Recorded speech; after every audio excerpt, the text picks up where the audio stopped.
आज होता आपल्या पदयात्रेचा तिसरा दिवस. तर स्वागत आहे आजच्या आपल्या नवीन मिनी ब्लॉग मध्ये. तर ज्यांनी कोणी फॉलो केलं नसेल तर लवकर जाऊन फॉलो करा. आज तर आपला पदयात्रेचा तिसरा दिवस होता आणि सकाळी सकाळीच पोरं निघाली 5 वाजता. तुम्ही बघू शकता सकाळी सकाळी वातावरण तर एवढं भारी झालं होतं आणि त्याच्यात थंडी तर एवढी होती, सगळे पोरं पॅक झाले होते. थोड्याच वेळात आपल्याला दिसते शेकोटी, मग काय आपले सगळे पोरं ती हजेरी लावते लगेच. मागच्या ब्लॉगला तेवढं प्रेम दिलं होतं तुम्ही, या ब्लॉगला पण तेवढंच प्रेम द्या आणि फॉलो करून घ्या आपल्या अकाउंटला लगेच. आपले सगळे कार्यकर्ते बघूनच तुम्हाला कळलं असेल किती थंडी आहे इथं. मग काय सगळ्या कार्यकर्त्यांनी चहा पिऊन घेतला ना. आज तर आपल्याला पालखीला खांदा बी द्यायचा होता, कारण की आज शेवटचा दिवस होता आपला. आणि त्यातल्या त्यात आपली पालखी उचलून झाली नाही का, आपला एक कार्यकर्ता म्हणे मी ब्लॉगिंग करतो. म्हणलं कर भाऊ तू बी.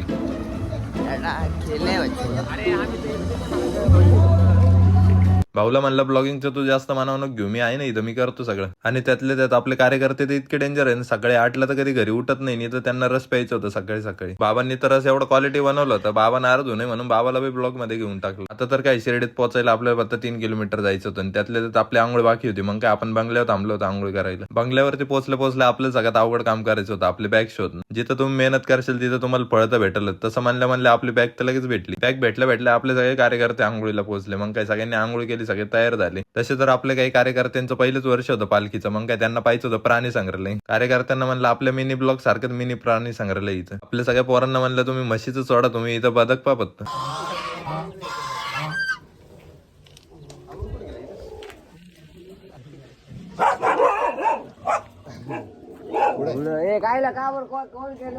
आपले तर सगळे प्राणी बघून झाले होते ना. आपले कार्यकर्ते लगेच निघाले मग फोटोशूटला. इथं फोटोशूट तर पाहिजे काय बेकार चालू होतं. मग काय जास्त टाइमपास नाही केला, डायरेक्ट जेवायला बसलो आपण. जेवण झालं आपण लगेच हजेरी लावली. आपली पालखीची तर आरती बाकी होती. आता तर काय आपली 3 दिवसाची पदयात्रा तर संपलीच होती आणि आपण पोहोचणार होतो थोड्याच वेळात शिर्डीत. आपल्या पोरांचा तर आनंद एवढा होता की बस.